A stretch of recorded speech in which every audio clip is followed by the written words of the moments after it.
Awesome. Well, Josh, I had the opportunity to meet you at Sundance this year. I also had the opportunity to watch Thelma at Sundance, and as a girl that was raised by her grandma, I just absolutely adored this movie to pieces. Tell me a little bit about yourself, how you got into filmmaking, how you started on Premiere Pro. Tell me the history of Josh.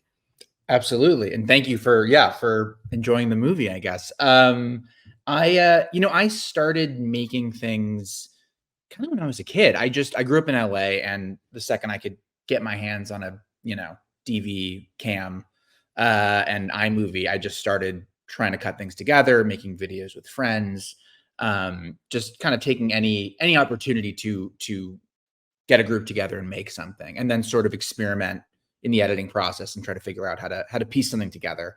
And I'd say I just kind of continued that thread from elementary school into middle school and high school. And I was lucky in that the high school I went to had like a video art program, basically, or a filmmaking program, more or less. So there were some resources and encouragement there.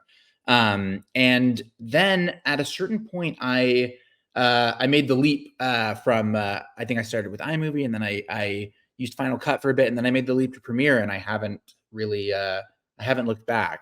And so I think I'm trying to think of when I started actually cutting on it in earnest. I think it was around the great web series boom of, I don't know, when was it? Like maybe 2010 to Yeah. 2014, somewhere in there.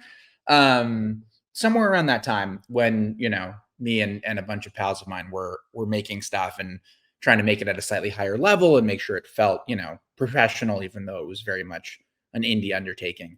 And so I sort of just started tinkering around from there. I was always sort of a self-taught editor. I think probably in class there were little, bits of information and education that I was able to absorb, but I mostly learned it just by doing it. And I just did it, any chance I could get, honestly. And so that was kind of the journey. I always knew I wanted to make things. I sort of wore a lot of different hats along the way, be it as an actor or a writer or an editor, and then kind of circled back to directing and writing and editing and all of those things on Thelma. But I do think having the chance to wear those different hats and to try those different uh, identities on, I guess, along the way, made it. They prepared me well, I think, for directing something, because I was able to understand, at least to a point, what it was like to sit in these other seats. So it didn't feel like I was like the rest of that was so unfamiliar to me, which I found helpful, at least going into the process. But yeah, essentially, I was doing some acting, some writing, some editing, and then finally kind of made my way back to making this movie, which was a real joy and a thrill. Well, I have to ask, while we're on the topic of the history of Josh, given the flurry of responses, I have to ask, was there a specific movie that got you into filmmaking? There's some great movies that were thrown out in the chat. We've There been were some. reading through all of those, but was there one moment that sparked the need to begin playing around with all things filmmaking? That's a great question. I'm trying to think if there was one. There were probably a couple. I do have a very distinct memory of seeing Minority Report in theaters. Ooh. What it was, something about that movie kind of blew my mind at the time. I think I was in like sixth grade or something. Um, and I remember seeing that in theaters and just being like, oh, I didn't realize you could do this. I didn't realize it could, like, a movie could kind of look this way and tackle these ideas and be this kind of engrossing and cinematic and experiential, but also, thrilling and sort of sad and interesting. And I don't know, something about, and kind of scary too. There was one thing in that movie that freaked me out. It was like there's a flashback shot of, I think it's Samantha Morton, is like floating underwater or something. And Yes. that really stuck in my brain and scared me for a while. But maybe it was a mix of getting scared and also just being like engrossed. But something about, I don't know if I'd say that was like the first time it occurred to me, but there was something about seeing that movie that just, it was a very like, yeah, just a really seminal like film going experience for me for whatever reason. I think it just kind of opened up my brain, being like, oh wow, you can make movies like this. Not anyone can, obviously, almost no one can, but it's theoretically possible. Someone can. I love that. All right. Well, I think we've got a minority report to add to the chat here. I love what you said earlier, though, about how wearing all these different hats, whether it's editing, whether it's acting, whether it's writing, they kind of all play in, I would imagine, to making you a better director, right? Because you know exactly what you're looking for in terms of coverage for editorial. I love that thought, that whole concept. I do feel like wearing many hats in this collaborative process really does make you better at being able to create a finished final product. I love that. Yeah, I think, and I really feel that's true. Not that it's the only way to go about it by any means, but I did find that having kind of just having an awareness of what other roles there are on a project like that, and having sat in those roles yourself, I think, especially as an editor, gave me a little bit of extra. I don't know if I'd even call it confidence as much as just awareness when trying to make a tight day and realizing like, oh, we don't have this yet. We need to prioritize this thing. We don't have this. Or okay, we do have this. As much as I'd love to play around and try a few more versions, I think we've crossed that threshold of being like, I can see I have enough of what I need to piece something together. And I don't think, if I hadn't sort of come up cutting stuff myself and making things and just getting that, it's really muscle memory is kind of what I would liken it to. It's like whatever that muscle memory is that kind of gives you a sense of like, okay, I think I have enough here. I think I can piece this together because you've done it enough times. I think that was a great comfort in feeling like I could make decisions on the fly on this movie. Because, with any movie, big or small, I think you always want more time, even if you have enough, so to Yeah, it's speak. never done. It's never done. There's never enough time in a day.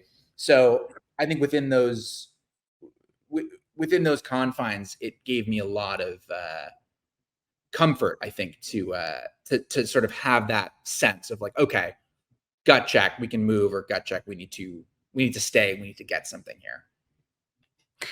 Well, so Thelma was premiered at Sundance this past year. So this was January 2024, Yes. and it was picked up by Magnolia Pictures. You were the writer, you were the director, you were the editor of this project. Tell me about the entire journey to getting Thelma made. I know that you had shot it in 2022. What was that journey like? Let's start from the beginning. Basically, I wrote the movie in 2019 because of a real scam incident that happened to my grandma, very similar to the one in the movie. Basically, she got a call. Someone was pretending to be me, saying that they were in a car accident, they'd hit someone, and they were pregnant. And she just, she'd gotten calls like that in the past, but for some reason, she got panicked, and it just, wrong day, wrong time.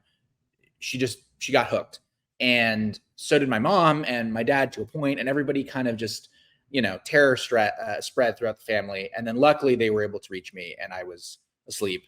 But we were able to intervene before she actually sent the money. So that was, in real life, luckily she did not actually send 10 grand. But it kind of got my wheel. I know, big relief, huge relief.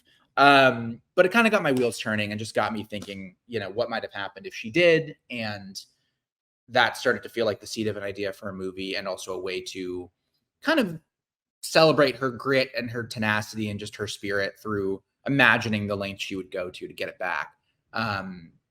Just as she was kind of at a moment in her life where she was living alone for the first time, as a 90-something-year-old, and reckoning with her autonomy and sort of, grieving the loss of my grandpa, but also sort of relishing in having her own space and having her own time in a way that she never did.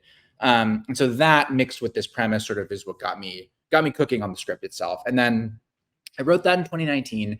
I brought it into a writers group that my good friend and the producer of the movie, Zoe Worth, hosts at her place, that a bunch of us have attended over the years. It's called Rock and Roll Universe. Forgot how it became called that, but that's what it's called. And we'll bring in, scripts, outlines, kind of any number of things, and get, feedback, support, encouragement, notes, etc. And I brought the script in, and they were very encouraging with that early draft. And so I started to think, okay, there might actually be a there. This maybe is something to actually pursue. And then I ended up teaming up with Zoe and and Chris K, who was another good friend of ours who's in that group as well, because they were looking to make an indie. They were sort of setting out to be like, let's produce something executable that we can really set out to make. And they were excited about the movie, and I was excited about working with them because there was a lot of trust there, a lot of previous collaborations. Like Zoe and I had done theater together. We'd been in each other's web series circa the boom times, early 20 somethings. And there's just a long history of working together and sort of trusting each other's taste and judgment. And we teamed up sort of right after that. And then 2020 happened and things slowed a little bit. And then at a certain point we were like, okay, you know, who knows when this will be feasible, but let's start to think about it a little bit. Let's start to imagine what it could look like to actually put this on its feet.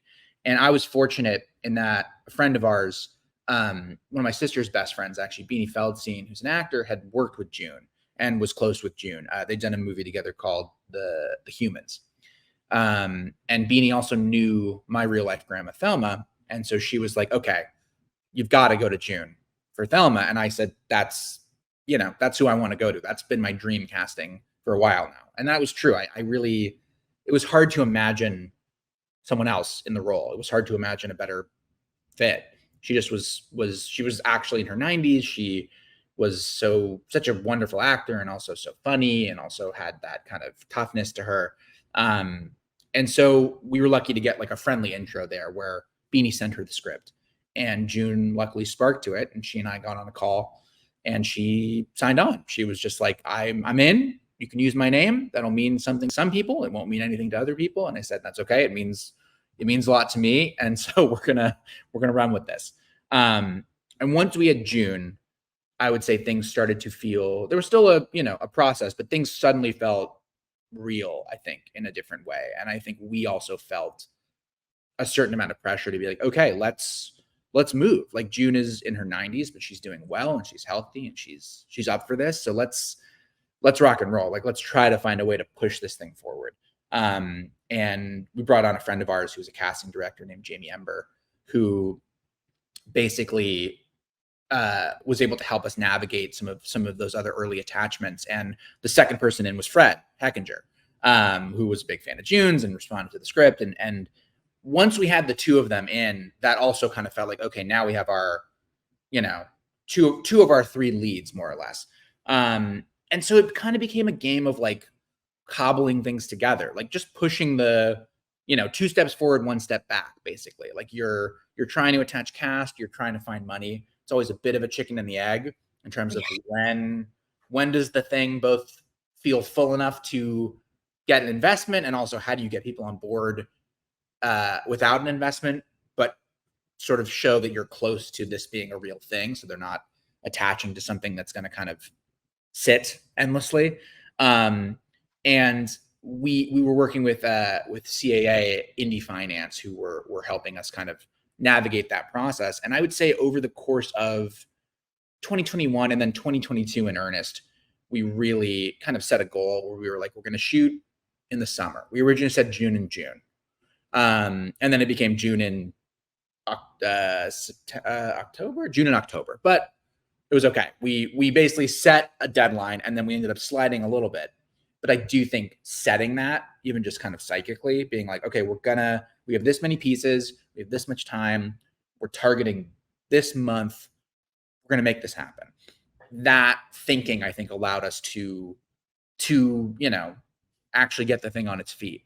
It's a little fake it till you make it. It's a little bit like, okay, this train is moving. Are you in or are you out?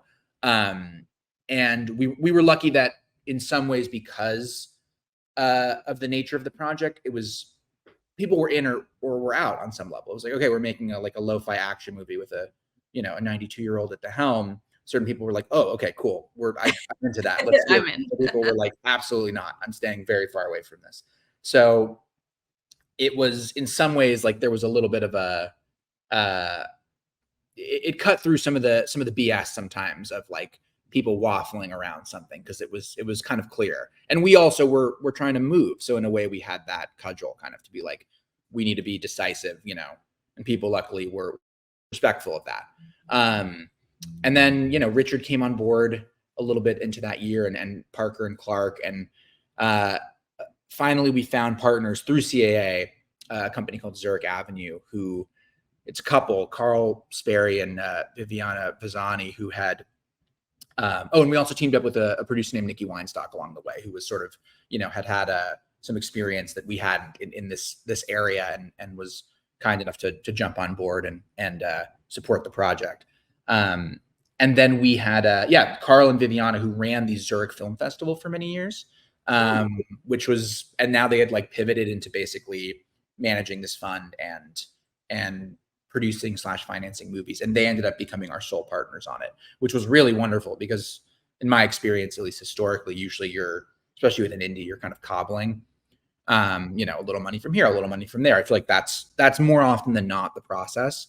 And there was something really nice about having one partner in that way, especially partners like them who were very thoughtful and both respectful, but had smart notes and were collaborative. And I think there was a lot of good faith there, which, again, I think we got lucky. That does not always happen. But I think we got lucky with a good team on this one and good partners. And so we ended up shooting in LA in October of 2022, October to November. We shot for 5 weeks. And I was glad we got to shoot here because it kind of felt like, not a lot shoots here, but also it always felt like kind of an LA movie to me. I'm from here, obviously. So I'm, it's what I know on some level, and not necessarily just like the showbiz side of it, but just living in Los Angeles and, all the nooks and crannies of life here. And my grandma basically is now living with my parents. She's 100, just turned 104. 104. Wow. That's great. Thank you. I say thank you, even though I can take no credit. It's amazing. She lived alone basically till she was about 99. And so basically in COVID, she moved in with them. And during that time, her condo that she lived in my whole life, I'd only known her and my grandpa living there. That was the place we'd always go growing up and all of that. So that condo was available and kind of just sitting there. So we were like, we have to shoot in her real place. And that was a big help also in being able to shoot in LA. And that one of our major locations was her place. And we were able to get that for, next to nothing, which was helpful. And the other big partner in our shoot was the Motion Picture Home. It's called the MPTF. It's a charity that has a campus over in Calabasas that basically helps support people in the industry who have fallen on hard times. And also it's like a senior living facility for older people who need support and a place to be. And that they were very generous and teamed up with us for the shoot. And we ended up shooting a pretty decent chunk of the movie there, actually. About a week and change, I think we were there because we shot it for the old folks home, but we also used it kind of like a lot. Like we shot the police station there. We shot the parents' offices there.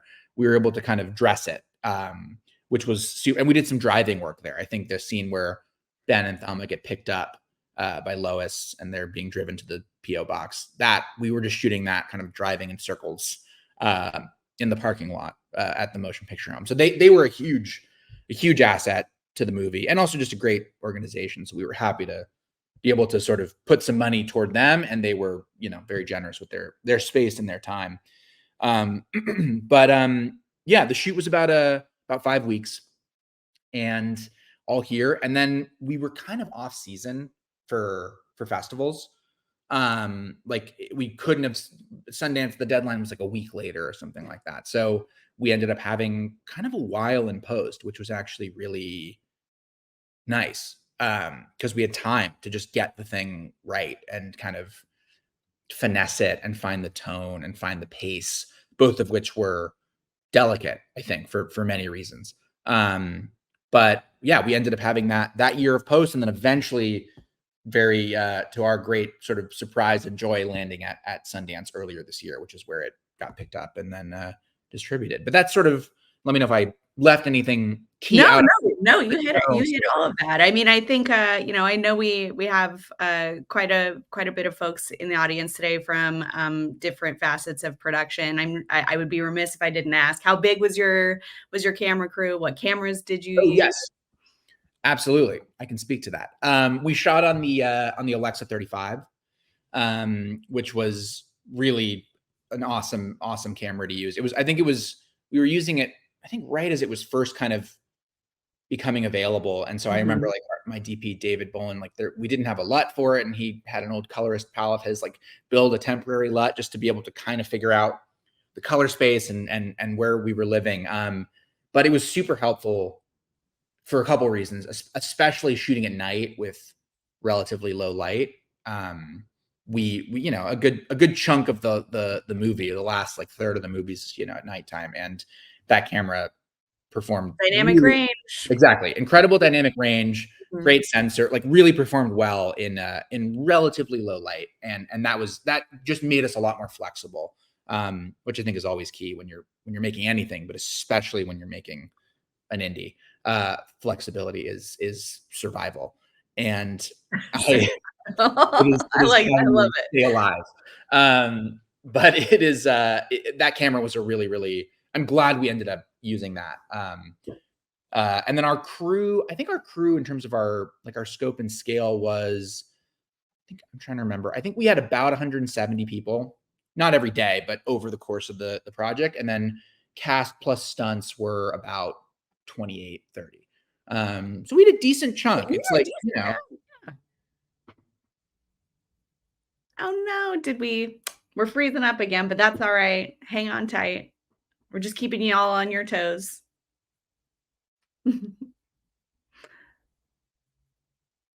Commercial break. That's right, Christopher. I love it. Commercial break. I love it. oh And we're yeah. back. Are we back?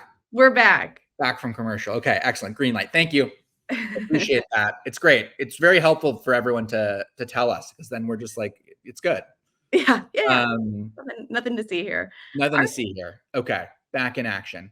so Um, fairly large crew for an indie project, and it sounds like you had I mean, there was a lot of luck that came into this. There were a lot of really great, collaborators that you had, both, you know, from a location standpoint, from an investor standpoint. Let's dive a little bit more into the creative editorial process, how you like to start a project, how you like to organize media, assemble your sequences. What is, what does your setup look like with assistant editors, that sort of thing? yeah, absolutely. I had a great assistant editor on this project, uh, who basically, here, I can actually let me share screen here for a moment. I can show you guys kind of the basic layout. It's pretty simple and it's pretty intuitive. Um, Here we go. Okay. Let me know if this is showing up for everybody. It's starting up. We're buffering. All right, Buffering. we're live. We're live? Okay. Yeah. Now we're talking. So this was the basic layout that we were working with. Um, Essentially, you know, you've got your, editor work is a folder that I didn't really use, to be honest, even though that's there. It's a good folder to have. I didn't end up using it that much.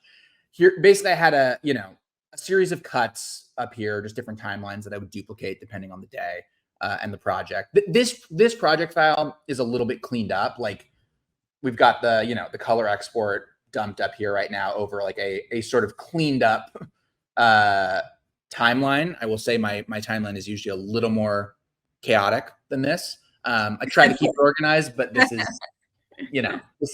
I got to be honest. This is not what it always looks like. So basically, the thing I used most frequently were the string outs. We had basically each one of these bad boys is just correlated to the scene number in the script, and I would basically just make markers depending on, if I were scrubbing through and watching something and I was like, oh, I like this moment or I like this read, I would make a marker, and then I would usually just pull stuff in to the timeline from here. But it's funny because I do feel like that was the majority of my process in terms of cutting scenes together, and I wouldn't always watch every single piece. Like I wouldn't necessarily in a string out go from top to back. I would sort of start moving through, and if I started seeing takes or moments that I was like, ooh, this is what I want to start building from, I'd pull them in to the timeline. And then from there, I would start kind of cobbling. And sometimes you end up going back, and eventually, obviously, you kind of make sure you've covered every piece of that, turned every stone. But typically, that's kind of how I would get in a flow. I would just start pulling things in that felt intuitively right, and build from there. And then basically, yeah, this is just, scenes, audio and footage, all this, basically everything, from each scene was placed there. But I rarely went to my footage folder. I was almost always in string outs, just because it was a little bit easier to navigate. And then I would pull in a lot of like temp graphics and things like that, as well as, temp audio and the like. But basically, Ciara, who was our AE, just had a really intuitive sort of simple folder system here where somebody who is not naturally the most organized of editors, it was sort of, foolproof for me, which I appreciated, because so much of it was just, truly pulling stuff into the timeline. And, even here in my cleaned up project, you can see I have like some random stuff I have not put into a folder. But for the most part, that was basically the process was trying to have just a really intuitive, simple system here, and really cutting off string outs. Like, I'll stop sharing for now, but for me, let me know if are we back? Am I back? Yep, you're back. Excellent. But honestly, I would say most of the process was moving through string outs, using markers, and dragging stuff in and playing around. It was pretty simple, which was nice because it gave me, liberty to play, which I think is also really helpful, especially when you're working on a feature, which can feel really daunting sometimes. It can feel like, oh my God, I've got to just hit I have to make sure, this whole movie is assembled like right here in this little timeline.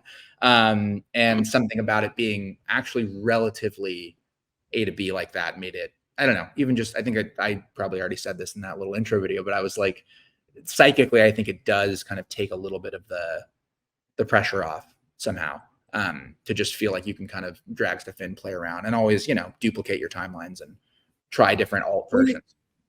So the fact that you were the director is an interesting dynamic here, because normally, editors would be taking feedback and notes off of cuts from the director. But given that you are both, It's true. How did you navigate that process, and who was providing you that feedback on whether or not certain scenes were working? What was your creative review process like? The process was a lot of, it was sort of a back and forth between looking at kind of going into the cave for a minute, as I like to call it, and just kind of digging around, playing around, following my instincts, trying to, get a feeling for the shape of a scene or the shape of a chunk of the movie. And then I would show it to, especially my producers, Zoe and Chris, and then Nikki, and then eventually Carl and Viviana. I would basically try to let some sunlight in periodically.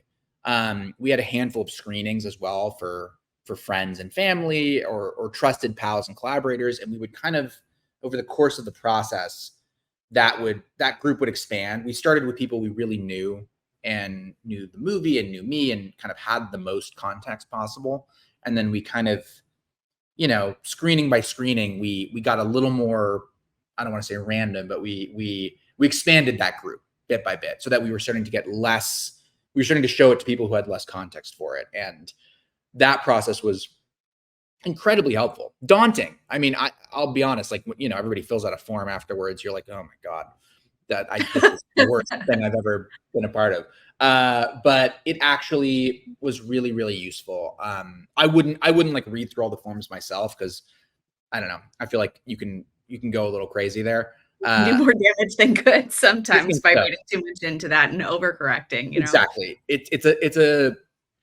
The overcorrection thing is a delicate balance. It's easy to also go like, oh no, this sucks, and I'm going to just throw everything out. But it was really helpful to just have people around me, again, who I trusted and whose taste I trusted, and who were close to the project, but not sitting with it every day, as sort of director, editor, writer, etc. Who had a little more perspective and a slightly different vantage point, and could kind of pop that bubble a little bit occasionally, which was useful. So I would say it was a balance, and the whole process was a balancing act of sort of following your impulses, following your instincts, trying to kind of hang on to the things that feel important, even if they're maybe not quite working yet, but you know they can, or you think they can. And also killing some darlings and letting yourself get rid of things that maybe you loved in the script or you loved on set, but in the flow of the movie are not feeling as additive as you hoped. I guess there's that phrase, you make a movie 3 times, and it does feel kind of true in that in the edit, you do have an opportunity to kill more darlings for the greater good, which is, more often than not the thing to do. Well, so I'm curious, which scenes were the most challenging to edit? Which scenes did you feel were the hardest to get right? It's funny. One of them, which is not one that maybe would feel this way in the cut, at least I hope it wouldn't, is the scene after after they go to the police station and they find out that she basically, the money's sent, it's not easy to get back. There's a scene where the family is talking about her ability to live independently, and she's overhearing them in the next room. That scene actually went on kind of a journey because it started as something kind of different, and then it ended up becoming, I think, what it needed to become. But there's a lot of hidden little things in that one. And I think, were we going to show a clip of that? Yeah. Oh yeah, right. Yeah, can we show that? Okay, so we can show the scene, then I'll tell you what happened. That scene is obviously an important scene in terms of motivating Thelma to kind of set out on her quest. That scene arguably is the thing that sort of, aside from her sending the money and needing to get it back, the thing that really pushes her out the door. And as written, it was ambitious in a way that ended up actually not serving the project that well. It was all meant to be kind of this oneer that was pushing in little by little as the family's talking about her. And in the background, she is organizing, as she's wont to do when she's, not feeling very capable. And there's a painting on the wall that's a little bit crooked. And she ends up going and bringing a ladder out, getting on the ladder, trying to fix the painting. And then finally the family notices and it cuts. And then there's a moment of them like talking to her, and we see it kind of setting in, what they were talking about. Very ambitious. Pretty drastically different too from what you ended up with. Very much so. And a lot of that was because when we were doing the scene, there was a lot going on. And I think on a script level, I was like, oh, but we'll be able to, rehearse and really find this timing and choreograph it in this really, succinct way. And sometimes when you're on the day, you're like, oh my God, okay, like we don't totally have time to run this a gajillion times and nail it in exactly the way we would like. And more importantly, it actually, as I was looking in the edit, I was like, this is kind of distracting us actually from the thing at hand. Like that clip here, and I'll throw it on my screen again here for a second, because there's some things I can kind of show you that might be helpful to see. Okay. Let me know when that's up there. Is that looking okay, Morgan? Yep, it's up. Okay. So that's a different scene. Sorry. This moment here where she is, putting her hearing aids in, this is actually just like, originally this just played at the very beginning of the scene. Little things, maybe. She's gotten these calls. And it's pretty short. Like there's not a ton of it. Happened a year ago. She's not as self-reliant as she was. Boom. And that's it. And we did a few takes of it, but it's never longer than that. And so this ended up becoming kind of the linchpin of the scene, because we had to keep coming back to this.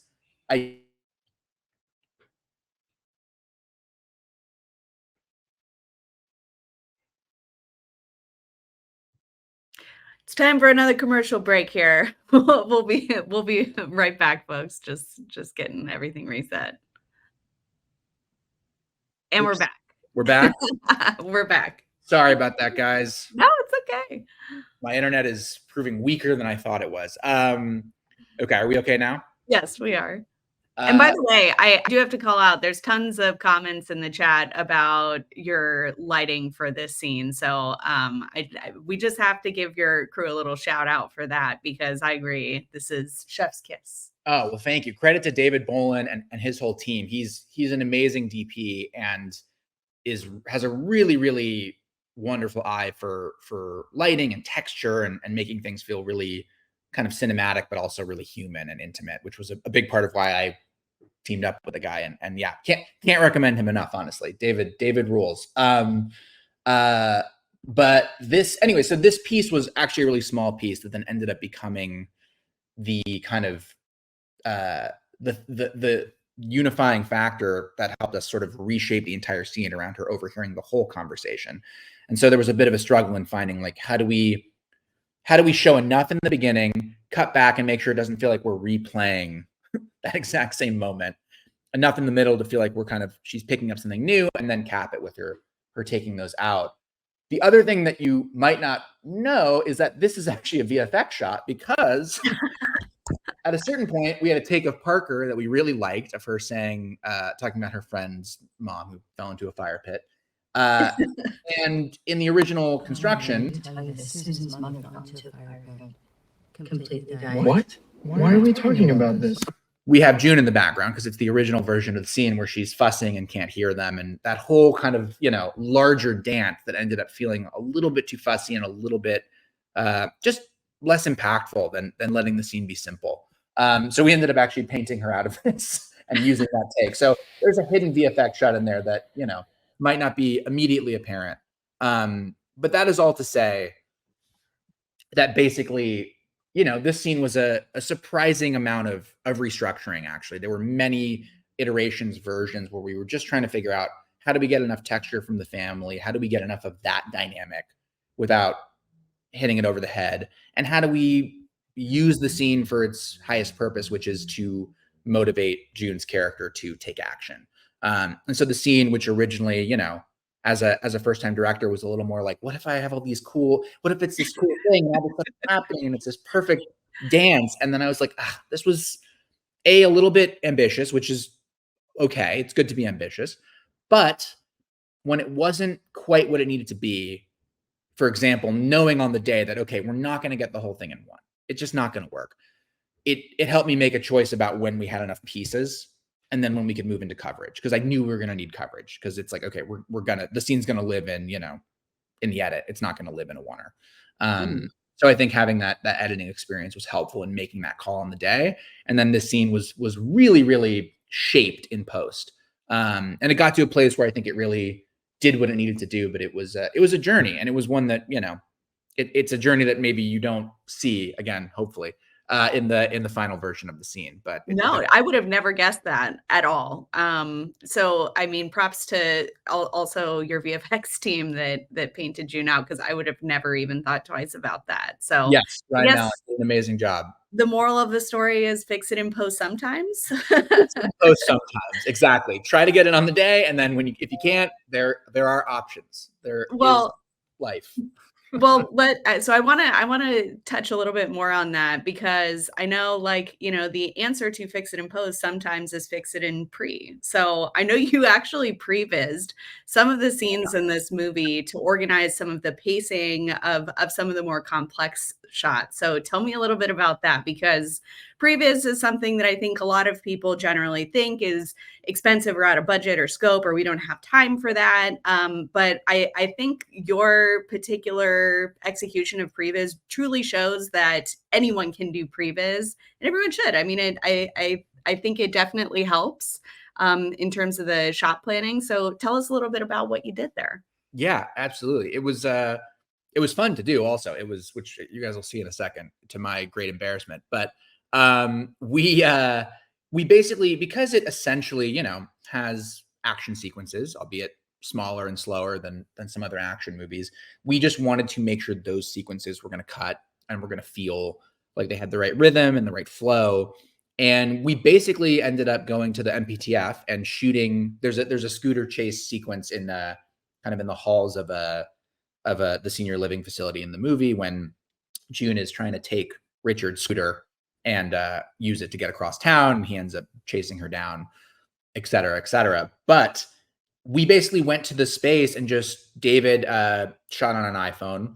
We'd made our shot list, and then we basically, me and our AD Justin Hogan, and Jen,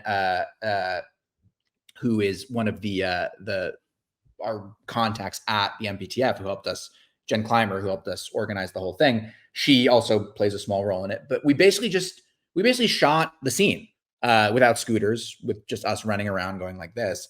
And then I was able to cut it together ahead of time and just get a sense of, okay, these are basically the shots we need. And maybe here are some we don't need. So I guess we're going to see a little bit of that now. I love this. I love driving. I miss it. All right, nice and easy now. There you go.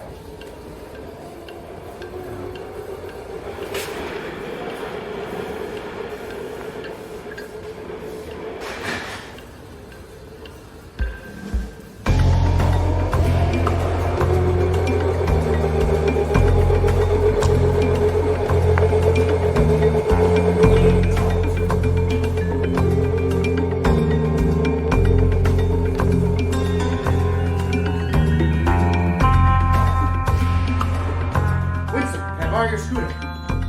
Winston! I'm taking it.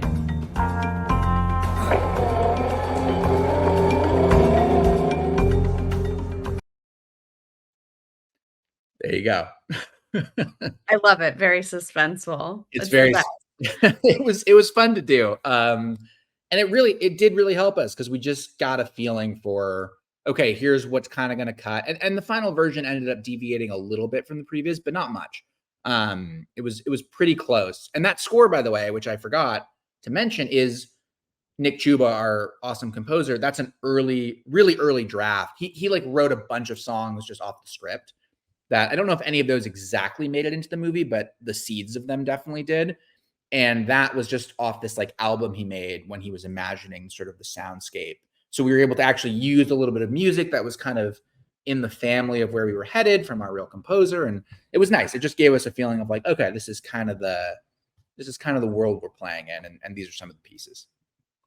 I love that. Yeah. I mean, compared to the actual scene, I do feel like it's pretty spot on. Like, you really did tend to capture like that exact like feeling moment. I love that.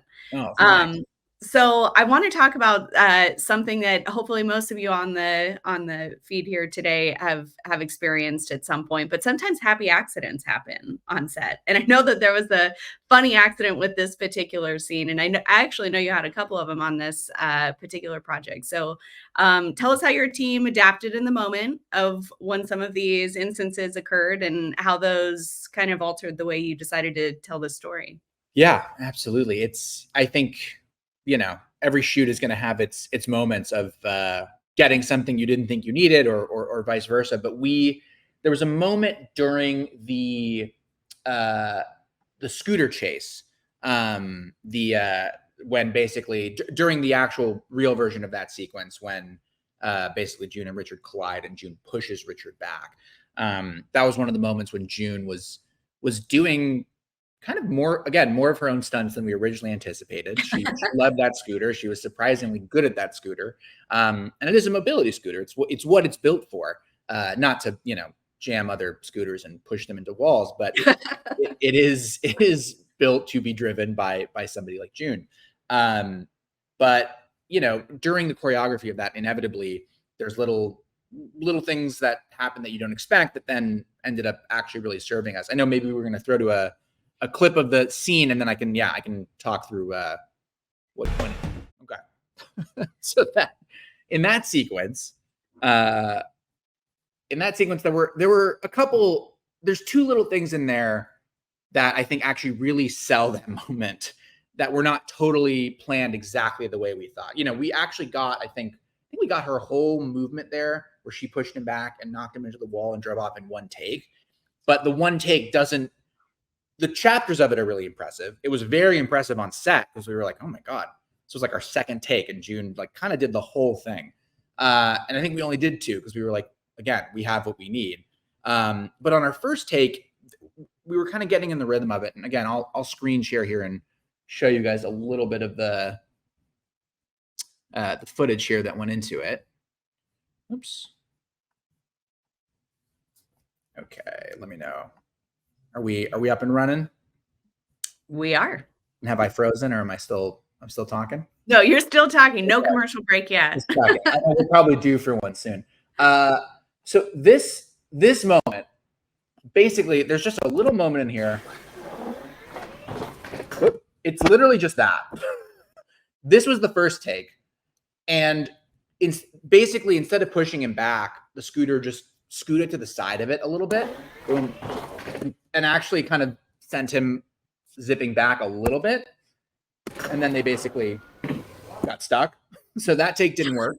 But this little accident, actually, that cut where a camera kind of swings for a second and just catches a little bit of that organic chaos, if you will. Not that it was that chaotic, but that little kind of messiness and error really helped sell what otherwise actually in one take felt a little too smooth and a little too soft. And so finding moments for us where things didn't go perfectly sometimes ended up yielding the little nuggets or the little bits of energy that actually helped sell the thing itself, and I think sell the moment. There's another here. So I'll show you the full take real quick if you want to see where she actually did push him all the way back, which didn't quite play as one. But at the end, the other accident is she kind of knocks into him when she's clearing the hallway, and that's in the movie because it just felt like the perfect little topping. But basically, here's the raw footage.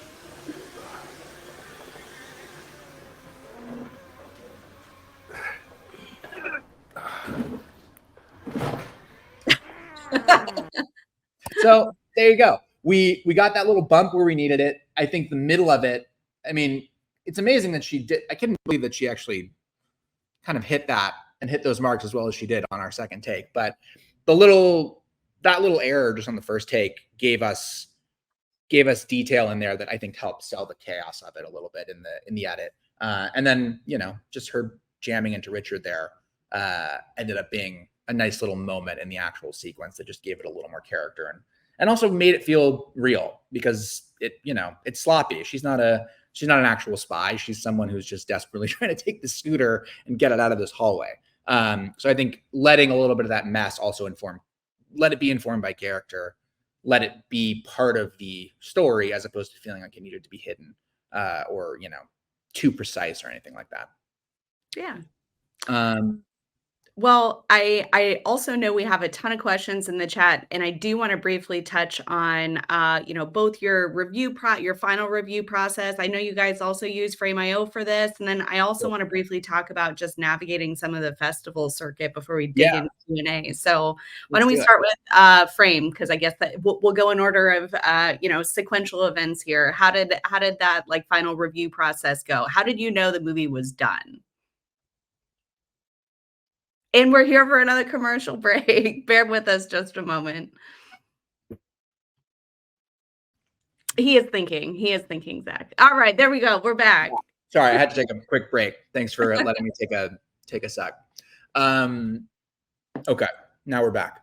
I guess, how do you know the movie's done? I don't know that you ever really do until you kind of decide, okay, we're doing this. Because I do think, you always want to tinker. You always want to play around with little things here and there. But I do think eventually you kind of get to almost like a group consensus where you've turned over all the stones, you've played with a lot of versions.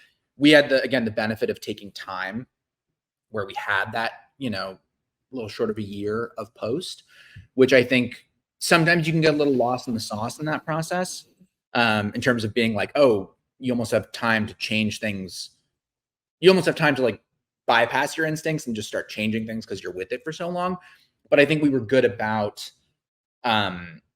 experimenting, honing, but then sometimes reverting when it felt like, you know what, we tried this, went away from it for a few days, came back and looked at it again, and it's feeling like we're overcomplicating something that was simple and that was working. So I guess you kind of reach a collective moment where everybody goes, okay, I think this is it. And you run out of time. I think it's a mix of the two. And there's got to be a minimum of 3 finals at the end of your final file name. Final. Yes. Just 3. At least. Something like that. And then, exactly. So it's a process. It's sort of a gut feeling thing mixed with the logistics of just, what you're targeting, how much time you have in your post schedule. You know, pros and cons to having a lot of time. Overall, I'd say mostly pros. Obviously, if you know, always I would take more time over less. And the only con is sometimes I think when you have a lot of time to play, you can also get a little, you can start trying things where you lose the plot a little bit, and then you have to kind of, you know, again, shed some light on the thing and show it to people and find your footing.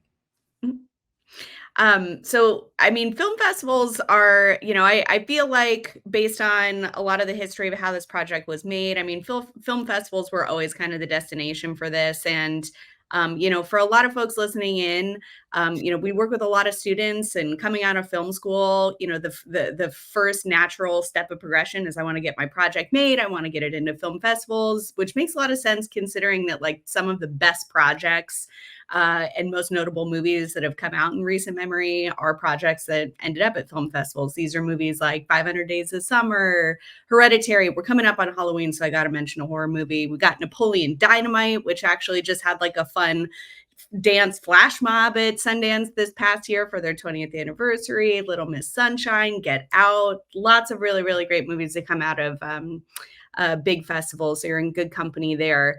How did you like, what is your biggest piece of advice for navigating the film festival circuits, considering that many on this call might be faced with the same realities of that, hopefully in the near future? And, you know, what impact do you think that process had on how it shaped how this movie came together overall? I think it was an interesting process too, because it was my first time. I'd submitted some stuff in the past, but it was my first time kind of really keying into that process in a really focused way. And I was lucky in that Zoe Worth, who was my producer, who I mentioned, and good friend, she'd been to the festival many times over the years. So she had sort of been able to have some experience in just seeing how the festival works and the, you know, the flow of the thing and the kinds of things that get programmed. And she also had a separate project in one of the Sundance labs. So she had also had some experience kind of getting to know, not slightly separate from the festival, but still people in sort of the Sundance universe and you know, the way those programs work. And I think for us, it really became about just trying to be as sort of trying to be ourselves basically, and trying to be as passionate as possible and as focused as possible in terms of knowing who we were, knowing what we had, and being honest about that. Like, I think for me, I mean, Sundance, I've been such a huge fan of the festival for so many years. And you know, so many of the movies that have come out of there have been some of my favorites. Little Miss Sunshine is one that, you know, comes to mind a lot. I just like, you know, seeing that was another early movie moment where I was like, oh, I love this. I love the way this is blending all of these different things. And it's so, you know, stylish, but specific and unique and heartfelt and funny. And for us, it was about knowing, like, we're wanting to kind of own the fact that we're a comedy. Not trying to say, hey, we're this other thing. We are a comedy, but we also, you know, would like to pride ourselves on being, you know, artfully made with care, made with feeling, and hopefully something that could feel, you know, like it could fit into the world of that festival, but also be slightly on the more like comedic poppy side of that, and kind of knowing that, but also still being able to speak to the deeper themes. I think this is a long-winded way of saying kind of knowing ourselves and trying to speak earnestly about what the project meant to us, and make sure that we did our research. I think a lot of it's about doing your research too, and kind of seeing what's at the festivals you're targeting, and not changing the movie ever to meet that. But I think it's more about how you support the movie, how you frame the movie, how you speak about the movie. We were very, Zoe, Chris, and I were always very, very cognizant about how we presented it, and making sure we were just trying to frame it in a way that we didn't feel like anyone would be misled in how they experienced it, you know, embracing it's a comedy, but talking about also the personal elements of it and how meaningful it is to me as a story about my grandma, and touching on the themes that it touches on.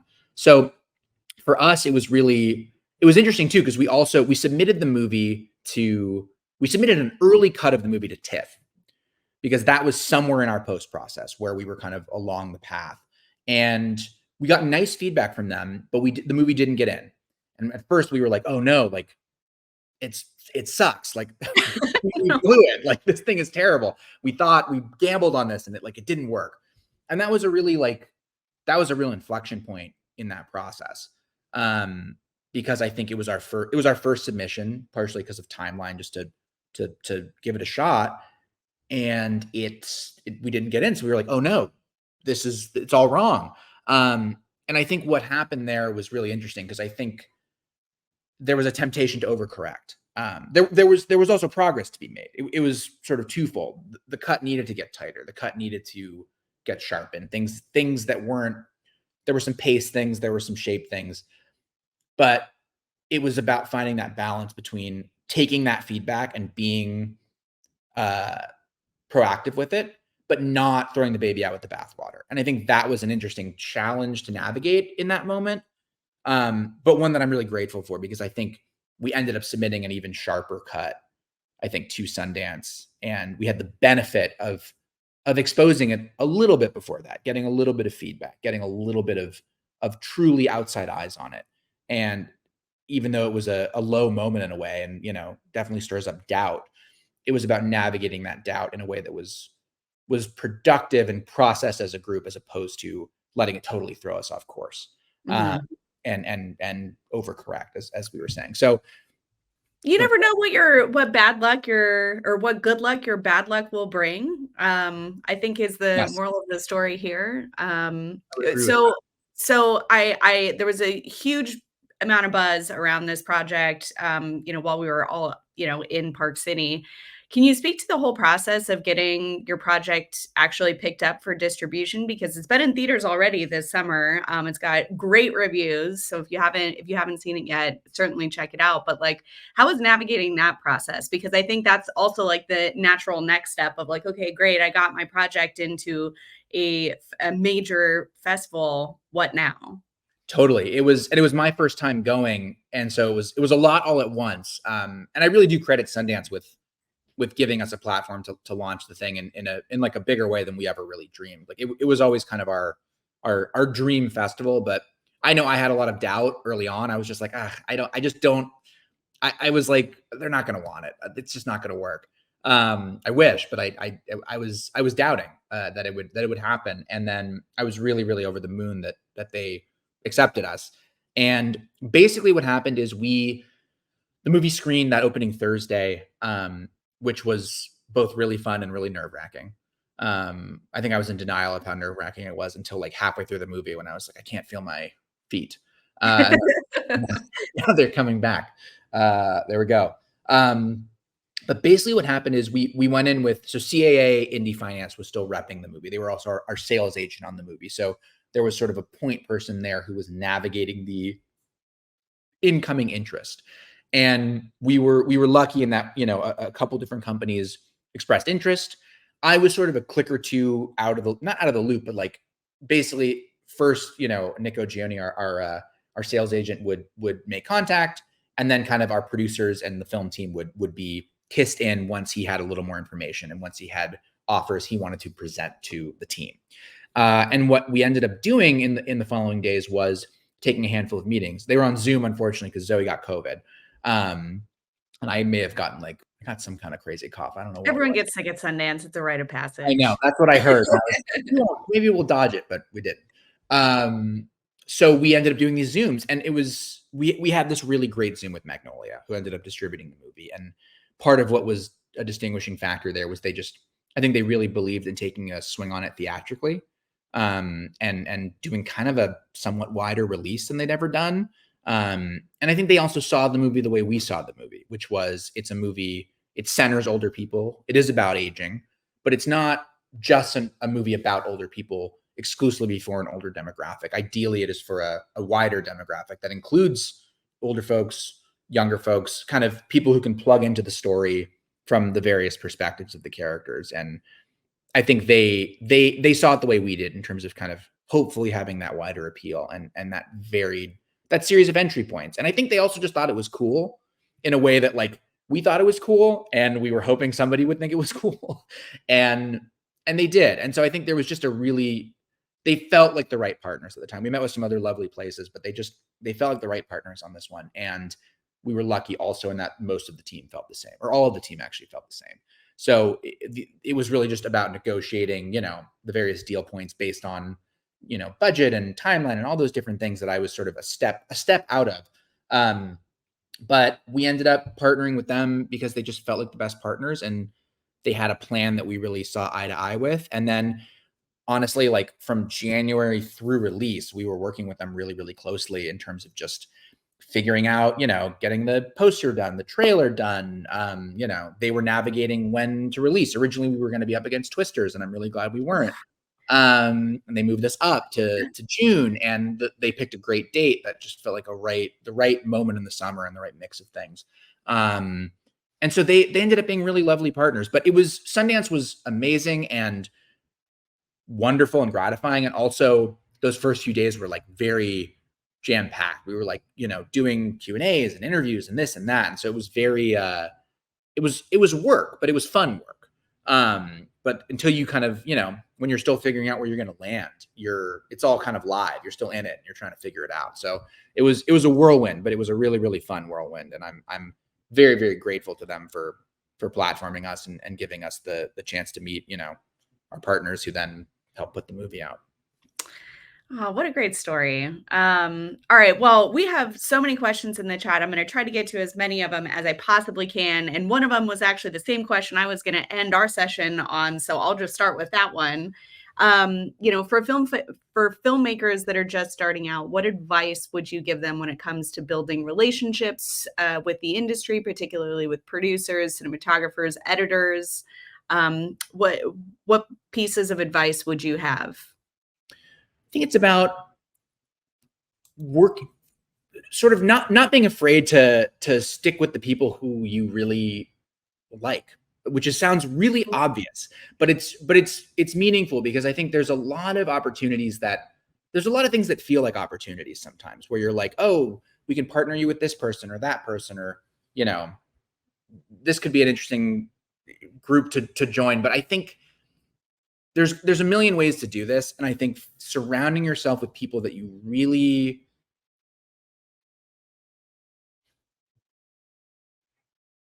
another brief commercial break, but we'll be back in just a moment. Thanks for your patience, guys. We appreciate it. I know we're just building tension here. We're managing the pace of this after we learned about pacing and filmmaking. You're back. I'm back. Okay. You're back. Where was I? We were talking about not being afraid to work with the people you like. Oh yeah, now that I hear that back, is that good advice? Maybe it is good advice. I think that's great advice. No, I think I think you're centering yourself around people who inspire you. There's no substitute for that. It's true. I do think, I felt like the reason we were able to get this movie done is because there was a trusted group of collaborators who I felt were both protective of the project, but also smart about it and had good creative notes. So I think it's really about seeing who you're drawn to, whose work you love, and finding ways to work with the people that you really love and respect, be it through, whether you're meeting them in film school or just, through friends or, through work, whatever it might be. Finding ways to kind of keep the people around who you really feel like you are simpatico with, because I think that trust and that shorthand and that feeling that you're swimming in the same direction is really meaningful, and is what will allow you to make things that will feel like the things you're imagining. I think it can be that part of the process sometimes gets skipped over. And I do think, pairing random things together can sometimes sound good on paper, but if you're not speaking the same language, if you're not passionate about the same things, it can be really hard to make something, because it's always hard to make something. So I think it is just about really, really hanging on to the people who you feel like are passionate about the things that you are, and finding opportunities to just make things together. This is a slightly related question. In terms of production, what would you say is the most important skill or mindset for a director to have when coordinating between different departments? For instance, cinematography, sound, editing, to bring this whole vision together. I think it's a mix of preparation and adaptability. I think it's both. I think you want to go into a shoot, and at least this was what it was for me, trying to go into the shoot really, really prepared, like shot listed within an inch of our lives, having really listed within an inch of our lives. I love it. Really, really prepped. But then when things happen on the day, when things need to be adjusted, and they will, as we even talked about today, not everything will go as planned, for better and worse. Being able to change your plan, but with keeping sort of the headline or the larger goal in mind. And luckily, I think if you've, and this is something I continue to hope to learn and hone on, in more experiences in the future. But I think if you're all swimming in the same direction and you feel like, again, you've equipped yourself with department heads and a team and are communicative with them and are available to them, and everybody feels like they understand the headline, I think it becomes a lot easier to pivot when you realize, okay, this thing's not working, but we still need to get, X. Let's toss this other thing. Let's flip this thing around and let's zero in on what's important. So I think for me, it really is a mix of preparation, knowing the thing backwards and forward. You're gonna know it better than anyone from a certain vantage point, and everyone else is gonna know it better than you from their specific vantage point. And so it's about being able to sort of be that soft focus, connector of dots who can hold the details, but also hold the big picture. So yeah, I think that's what I would say. That's a great question. Great question, Luke. Thank you for that. All right, let's see what else. We've got so many of them. Let's see. Okay, well, since we had so many lovers of the lighting setup and cinematography in this, Luke, I have to ask another one of your questions here, just because I feel like we had so much flurry in the chat over this. Cinematography in Thelma is essential to its mood and storytelling. How did you collaborate with your cinematographer to develop this film's language? And what are some of the key challenges that you guys encountered during shooting? I think you touched on this a little bit in terms of the lighting, which is just, again, so fantastic in this. But do you have anything else for all the cinematographers listening in? Yeah, absolutely. I think a big mission for me in terms of the look and feel of the movie was to kind of find a way to figure out a language and a look that sort of started in kind of like a, kind of filmic, textured, like soft, like almost like Noah Baumbach-esque family dramedy, and figure out like how to take that DNA and stretch it into what then eventually starts to kind of feel like a low-key action thriller of sorts. And so David and I talked a lot about both the look and feel in terms of where we want to start, and then about the sort of certain action tropes and certain action techniques that we wanted to utilize for the movie, but that we wanted to shrink in sort of scope and scale, so that whether it's like, in Dunkirk, like you've got a camera, rigged to Tom Hardy's plane. In this, we want a camera rigged to June Squibb's scooter. And we wanted to create find ways to be in on her subjective experience of the mission, and figure out a sort of shot selection and a way of doing it that always hugged reality while still having some fun with the genre. So for us, it was about looking at those devices and trying to find ways to repurpose them for sort of ways to align us with her sort of subjective experience of this. We never wanted to cut wide and reveal, oh, look, it's this tiny little thing she's doing. We always wanted to be with her and find sort of humor and thrills in that, as opposed to, betraying the character, so to speak, by like cutting out and revealing, oh, this is actually just a stoop or whatever it is she's navigating. And so I think for us, it was about how can we find kind of a filmic textured look, and then how can we sort of incrementally stretch that into something that feels like it can support the more genre elements of the movie. But I think those were sort of the things on our mind. We talked about Punch Drunk Love a lot, just because we both love it, but also that movie does such a beautiful job of like visually dramatizing anxiety. And it's such a good example of like a movie where the filmmaking, I mean, obviously it's P.T. Anderson, he's the best, but it's like, the filmmaking is the feeling, like the way the camera moves and the way all those pieces work together are what just bring out such a visceral feeling. And we wanted to find ways to kind of take that equation, albeit in a slightly less, maybe heightened way, and inject, Thelma's journey with those kind of choices. I love that. We had some chatter in the chat about Frame.io. Can you tell Oh, us a yes. little bit more about how you guys leveraged Frame.io for review and approval, how that shaped your entire post process? Yeah, Frame was huge because a lot of us were in different time zones. Oh, Carl and Viviana were often in Zurich, and we were, in LA, and then Nikki was traveling a decent amount, so he was in different time zones. So it was for reviewing, whether it was a color grade or VFX shots or whatever it might be. It was always really helpful to use Frame because everybody could just, drop their comments on the timeline, and just we could know exactly what everybody's talking about in a very clear and simple way, and resolve them accordingly and address them accordingly. So it became a really useful tool for collating feedback. And then it became a really useful tool, especially in color. I'd sit with Dante, our colorist, Dante Pasquinelli, who's really, really wonderful and talented guy. Some of my favorite parts of the process were just sitting with him in his like color suite. And we would just kind of go, obviously he would do his pass, but then when there were notes, we would just kind of move, in the session note to note. And it was just such an easy way to visualize like, oh, okay, we've knocked this off. We've knocked this off. There was like a visual progress meter kind of watching the little circles disappear. So Frame was super helpful for a review. We used it, I think, primarily for color and VFX. Those were the big sort of lifts. And it was really useful for both because you could just be really precise. You didn't have to be like cross-referencing time code and trying to like collate a million things. It was all right there.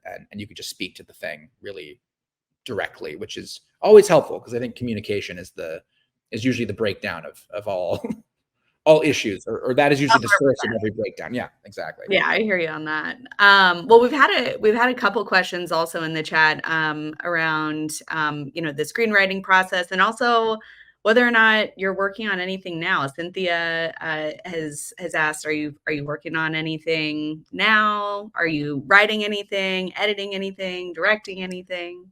What's next?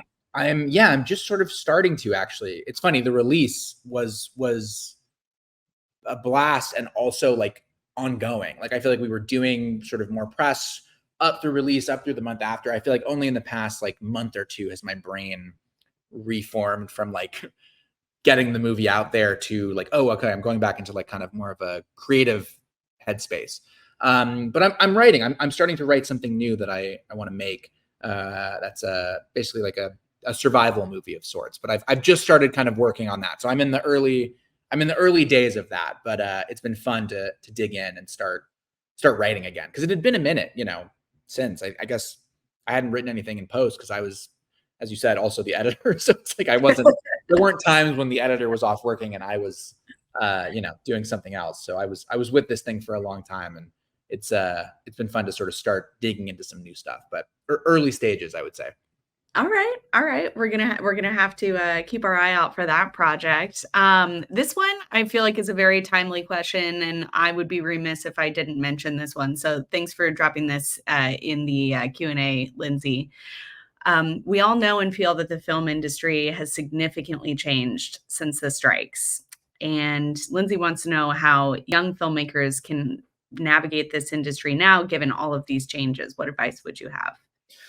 It's a great question, and I know it's been a hard year in an already hard industry, which is a lot. I know a lot of people who have been, who usually work pretty regularly, who have been really, really hurting for jobs in the past chunk of time, because I feel like we are in a big moment of transition, that we haven't quite whatever that equilibrium is that we're searching for hasn't quite reset.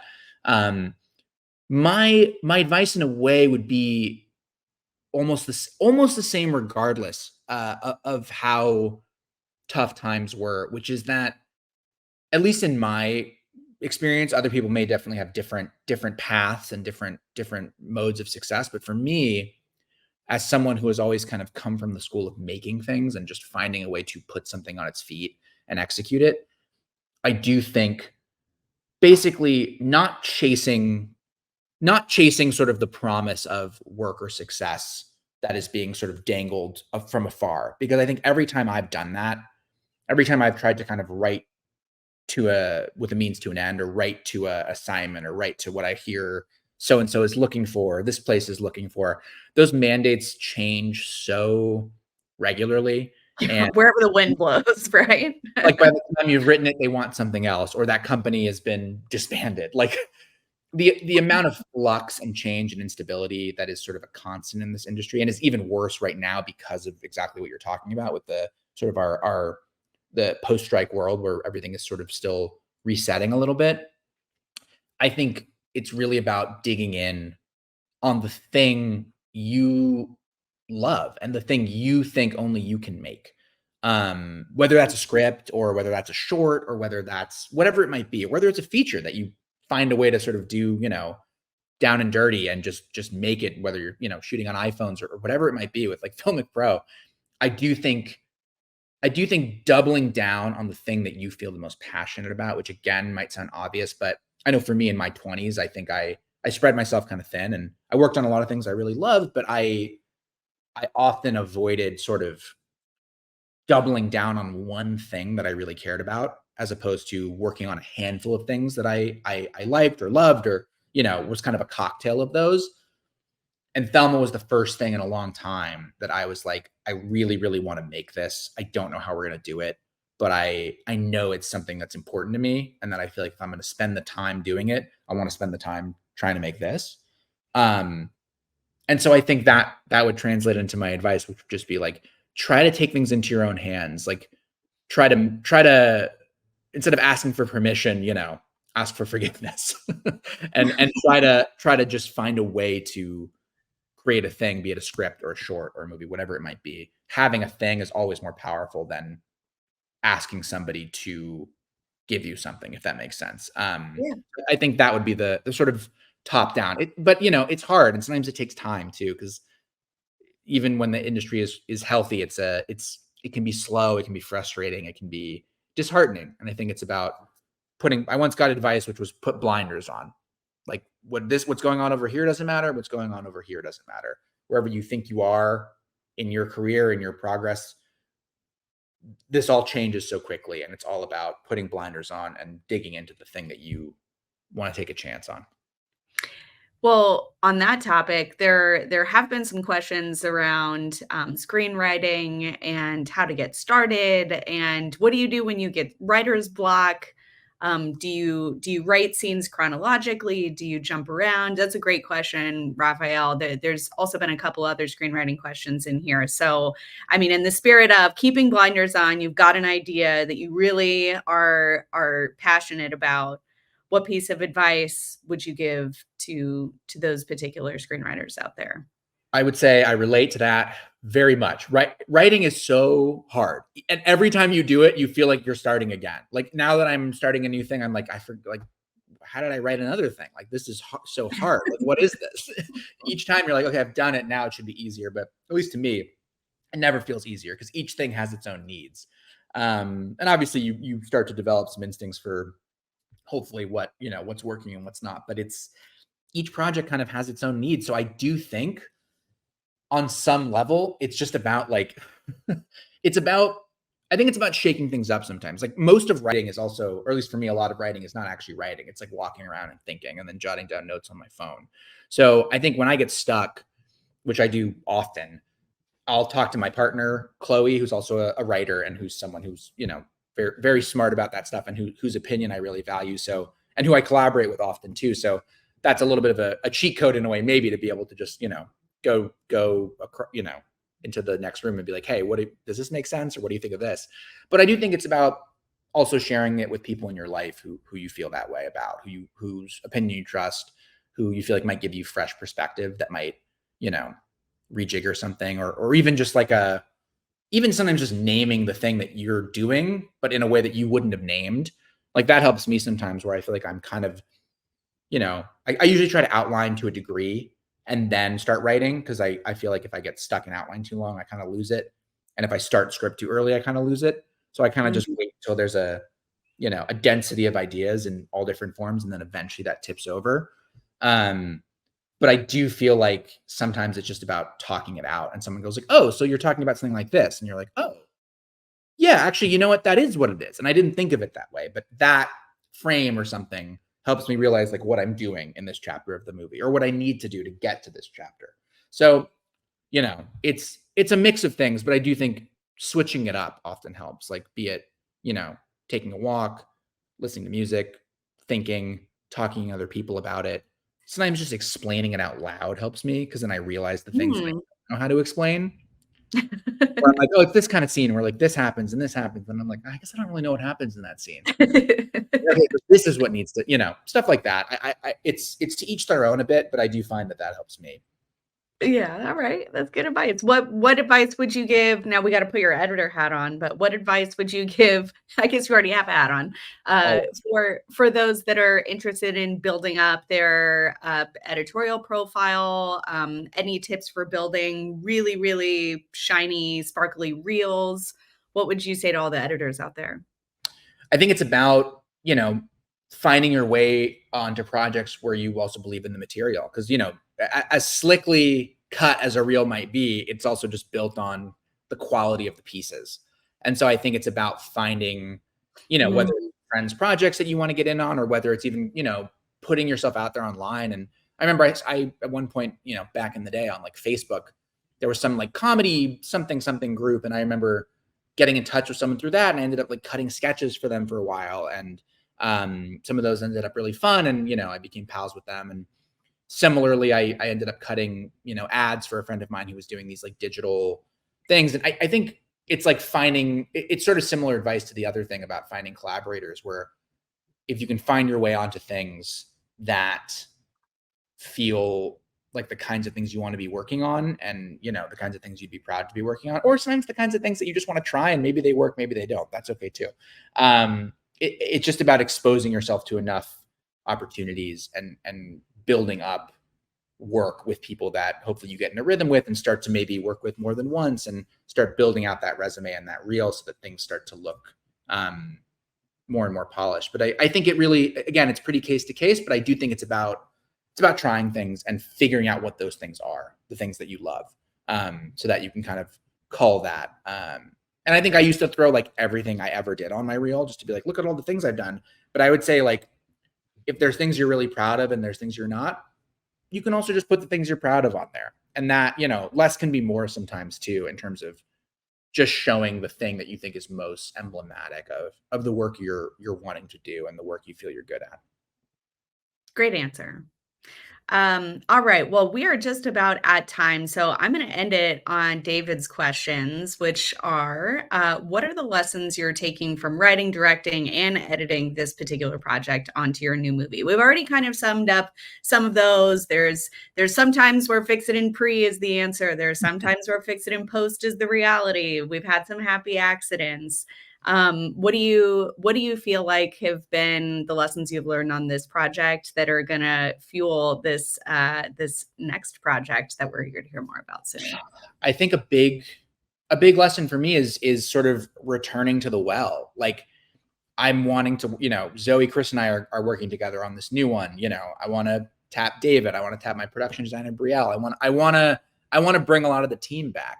And even if I can't bring those exact people for various reasons, I want to take that lesson of following your gut and teaming up with people who you both really respect and admire, and who are also kind and collaborative, and who you want to work with again. Like, I do think the tone of our set, and, you know, a lot of credit to Zoe and Chris too for carrying that through and setting a tone of treating people well and trying to be, you know, kind and generous and collaborative, as well as, you know, protective when need be. I do think nothing else can happen unless you have the infrastructure to do the thing the way you want to do it. Because as we said, there's going to be enough accidents, happy and otherwise, that if you don't have that strong foundation, things can quickly kind of, it's a team sport. And without the team, I think you can kind of lose the thread. And so it is really important to surround yourself with people who you trust and whose work you value and